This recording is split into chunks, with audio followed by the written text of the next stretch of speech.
नमस्कार दोस्तों, 5 बड़ी खबरों में आप सबका एक बार फिर से स्वागत है। यूपी विधानसभा में अखिलेश यादव का बीजेपी पर हमला। कहा सरकार के भ्रष्टाचार को लेकर जीरो टॉलरेंस की नीति जीरो हो गई है। जी हां, योगी आदित्यनाथ की सरकार पर हमला और दिखे अखिलेश यादव। बड़ा बयान उत्तर प्रदेश की कानून व्यवस्था को लेकर के अखिलेश यादव का आया। वहीं दूसरी सबसे बड़ी खबर आ रही है बिहार को लेकर के। बिहार में फ्लोर टेस्ट से पहले पोस्टरबाजी हो गई है तेज। तेजस्वी यादव के चमत्कार से आरजेडी का नीतीश कुमार पर वार। जी हां, बिहार की राजनीति में फिर से हलचल मच चुकी है। क्या नीतीश कुमार की सरकार जाने वाली है? बड़ी खबर है, इसको लेकर के चलिए खबर को विस्तार करेंगे। वहीं तीसरी सबसे बड़ी खबर आ रही है इस समय देश के अंदर से। ओडिशा में पटनायक और मोदी की पार्टनरशिप। संसद में बीजेडी करती है परेशान, राहुल गांधी ने साधा निदाना। जी हां, राहुल गांधी भारत जोड़ो यात्रा में निकले इस वक्त ओडिशा को लेकर के उनका बड़ा बयान आता है। जिस तरीके से उन्होंने कहा कि मोदी की पार्टनरशिप है पटनायक के साथ, जिस तरीके से ओडिशा को लेकर के उनके बड़े बयान आ रहे हैं। वहीं चौथी सबसे बड़ी खबर की अगर हम बात करें तो अजीत पवार को एनसीपी मिलना मोदी की गारंटी। चुनाव आयोग के फैसले पर भड़के के संजय राउत। जी हां, महाराष्ट्र की राजनीति से बड़ी खबर आ रही है। संजय राउत इस वक्त जिस तरीके से हमलावर दिख रहे हैं, लगातार अजीत पवार को जिस तरीके से एनसीपी से अलग कर दिया गया उस तरीकों को बताया कि अजीत पवार को एनसीपी मिलना मोदी की गारंटी है। जी हां, शरद पवार के हाथ से एनसीपी जा चुकी है। वहीं देश की अगर हम बात करते हैं तो पांचवी सबसे बड़ी खबर आ रही है राजस्थान से इस वक्त की। राजस्थान में पेपर लीक के खिलाफ सख्त होगी सरकार। गहलोत बोले युवाओं को मिलेगा न्याय। पेपर लीक मामले में लेकर के राजस्थान की सरकार इस समय बेहद गंभीर और बड़ा बयान आ रहा है कि युवाओं को मिलेगा न्याय। तो चलिए खबरों को अब विस्तार से शुरू करते हैं आज देश की 5 बड़ी खबरों को लेकर के। इससे पहले चैनल को लाइक और सब्सक्राइब करें ताकि हर बड़ी खबर आप तक मिलती रहे।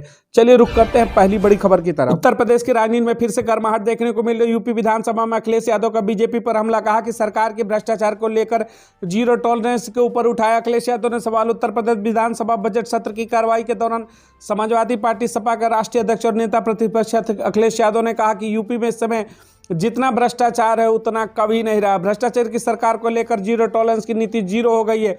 उत्तर प्रदेश के पूर्व मुख्यमंत्री अखिलेश यादव का बड़ा बयान आ रहा है इस समय से भारतीय जनता पार्टी के मौजूदा सरकार के उत्तर प्रदेश जी हां योगी आदित्यनाथ के ऊपर। सपा मुखिया अखिलेश यादव बुधवार को विधानसभा में बजट सत्र के मौके पर बोल रहे थे। इस दौरान उन्होंने बीजेपी सरकार को जमकर घेरा। उन्होंने कहा कि थाने और तहसीलों में जमकर भ्रष्टाचार हो रहा है। सरकार की जीरो टॉलरेंस की नीति जीरो हो गई है। राज्यपाल का सदन में दिया गया अभिभाषण एक सरकारी दस्तावेज है। जो सरकार चाहती है अभिभाषण में वही बातें होती हैं। अखिलेश यादव इस तरीके से इस समय यूपी में हमलावर दिखे। जिस तरीके से बजट सत्र के दौरान उन्होंने तमाम बातें करते हुए भारतीय जनता पार्टी को घेरा। सरकार पर तंज करते हुए अखिलेश यादव ने कहा कि यूपी का सबसे ज़्यादा कार्यवाहक डीजीपी बनाने में नंबर 1 है।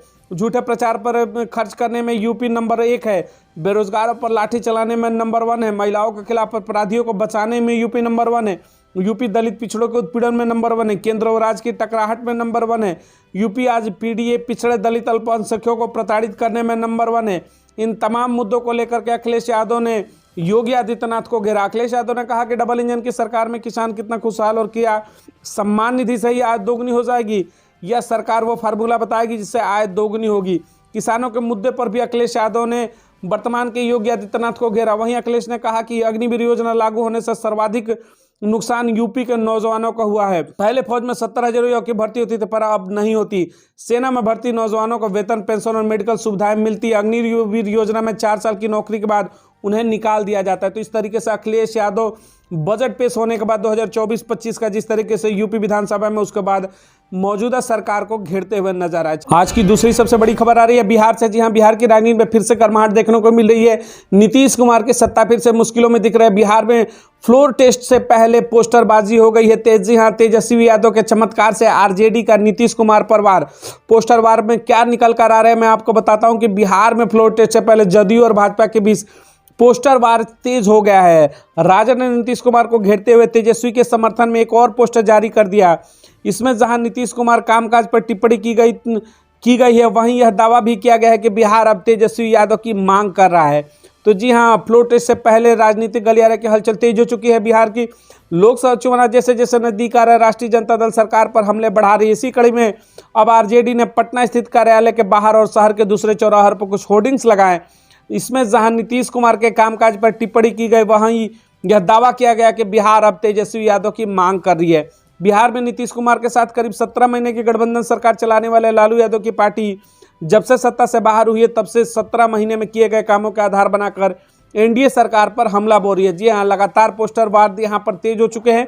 पोस्टर में तेजस्वी की बड़ी तस्वीरें लगाई गई। पार्टी ने इसी कड़ी को आगे बढ़ाते हुए शहर में कुछ पोस्टर होर्डिंग भी लगाए। इनमें दावा रखा कि बिहार की जनता तेजस्वी यादव को मुख्यमंत्री बनते हुए देखना चाहती है।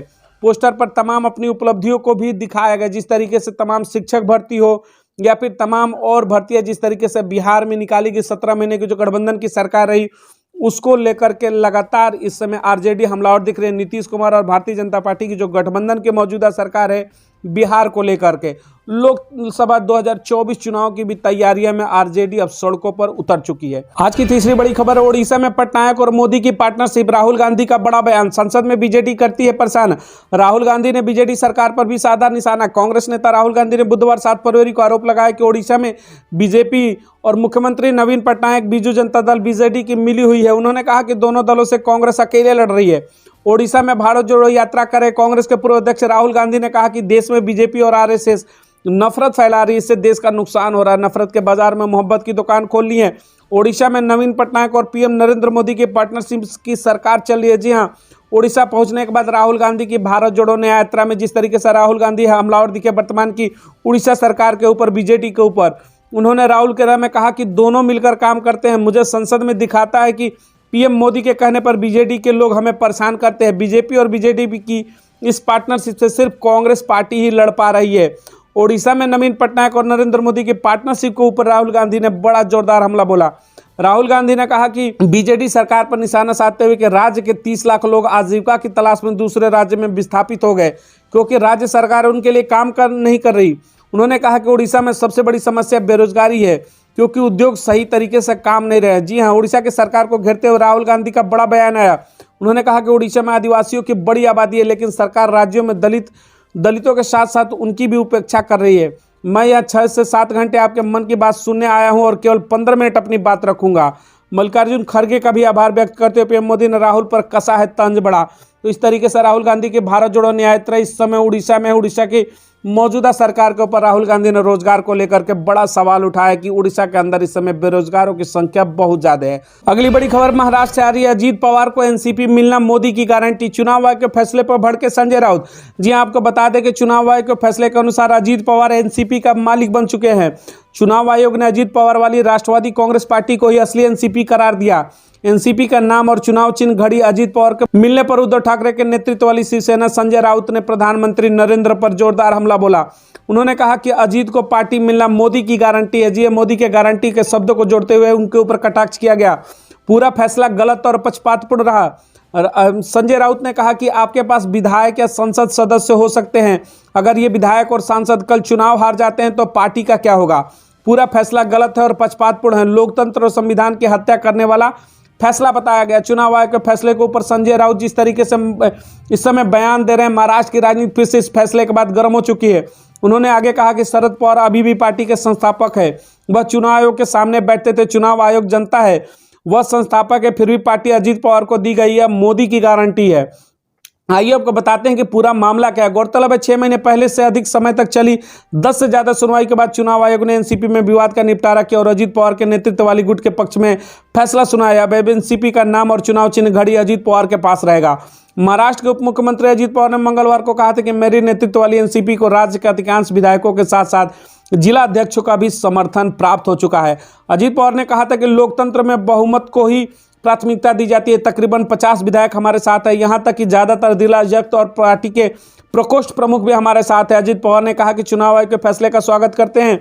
शरद पवार द्वारा चुनाव आयोग के आदेश को चुनौती देने वाले बयान पर अजीत पवार ने कहा, हम किसी से ऐसा करने का अधिकार नहीं छीन सकते, उनका यह अधिकार बनता है। सबसे बड़ी खबर आ रही है कि महाराष्ट्र में जिस तरीके से पहले शिवसेना टूटी, शिंदे गुट को जिस तरीके से असली शिवसेना माना गया, वहीं अब एनसीपी की बारी है। अजीत पवार को एनसीपी का असली मालिक बता दिया गया है। आज की 5वीं सबसे जो बड़ी खबर आ रही है पेपर लीक मामले में लेकर राजस्थान की। जी हाँ, राजस्थान में पेपर लीक के खिलाफ सख्त होगी सरकार, गहलोत बोले युवाओं को मिले न्याय। जी हाँ, इस वक्त की बड़ी खबर आ रही है राजस्थान को लेकर के। जिस तरीके से पूर्व मुख्यमंत्री गहलोत ने मंगलवार को कहा कि केंद्र व राज्य सरकारों को समन्वय बनाते हुए प्रश्न लीक पेपर के खिलाफ कानून को सख्ती से लागू करना चाहिए ताकि युवाओं को न्याय मिल सके। गहलोत ने एक्स पर लिखा, हमारी लंबे समय से मांग थी कि भारत सरकार प्रश्न पत्र लीक पर सख्त कानून बनाए, जिस पर अब संसद में विधेयक पेश हुआ है।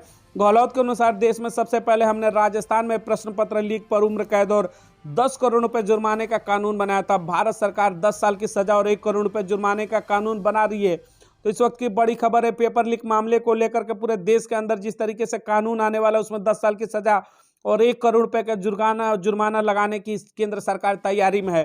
कांग्रेस नेता ने लिखा, भारत सरकार और सभी राज्य सरकारों को समन्वय स्थापित कर प्रश्न पत्र लीक के विरुद्ध कानून को सख्ती से लागू करना चाहिए, जिससे युवाओं के साथ न्याय सुनिश्चित हो सके। उल्लेखनीय है कि सरकारी भर्ती और प्रतियोगी परीक्षाओं में प्रश्न पत्र लीक पर फर्जी वेबसाइट जैसी अनियमितताओं के खिलाफ 3 साल से 10 साल तक की जेल और न्यूनतम 1 करोड़ रुपए की जुर्माना के प्रावधान वाले लोक परीक्षा अनुचित साधनों का निवारण विधेयक 2024 को मंगलवार को लोकसभा ने पारित कर दिया। तो देश में इस वक्त की बड़ी खबर आ रही है, जिस तरीके से लेकर के प्रश्न पत्र लीक मामले को लेकर के राजनीतिक गलियारे में फिर से चर्चा शुरू हो गई, क्योंकि लोकसभा के अंदर इसको लेकर के कानून भी पास होने वाला है।